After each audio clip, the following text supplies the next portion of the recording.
Hi, Lisa from Quilter's Thread. So I'm working on a lot of things this week, and I've only got a week to work on it. Got two quilts I've got to finish.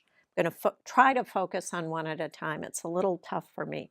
And this first quilt is in response to American Patchwork and Quilting's two-color challenge. This is issued to the Modern Quilt Guild members um, for participation in the QuiltCon show in 2019. The two colors are what is required in the quilt. Two shades of the same color are considered two colors. Just they're trying to get two colors. You can have print fabrics if it's a tone on tone, but the two tones are your two colors. Now, what I preferred, I've been thinking about this for a long time, even though I haven't started on it, and I prefer to stick with the solid colors. I actually had designed a quilt for this purpose. This is what it looks like. I think you can see that.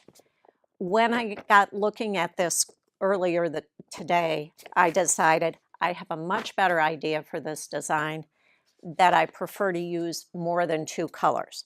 So I went back to the drawing board and started coming up with some drawings.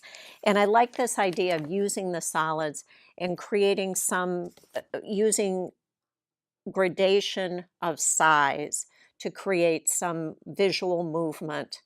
And I came up with this as an initial plan. I started playing around with it in two colors, putting the brightest solid as the background, or the darkest solid as a background, and playing around with a few colors. And I finally came up with this design.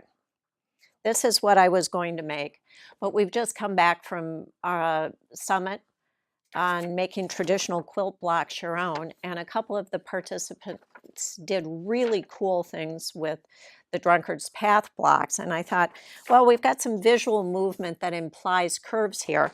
Why don't I kick it up a notch, put some Drunkard's Paths in there? So I came up with this, which I liked very much, but didn't have enough fabric for it. I would have to make these blocks 2 inches by 2 inches to have enough fabric. Not going to work, and not enough time to work that small. So I decided on this with 3-inch blocks. Played around with colors a little bit more than what I've shown here. And what I considered was yellow and pink to start with. And I thought I really like those. They're cheerful. Gray fall in Wisconsin. I can have fun working with these for part of this week. But then I decided, too much sherbet. Let's try some green with that pink. And that was still too much sherbet.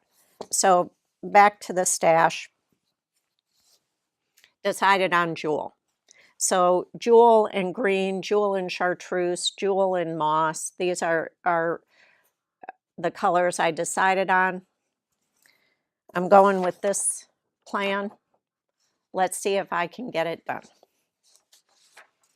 I'll keep you updated. We'll have video clips over the next day or so as I put this together. Keep your fingers crossed. See you again soon.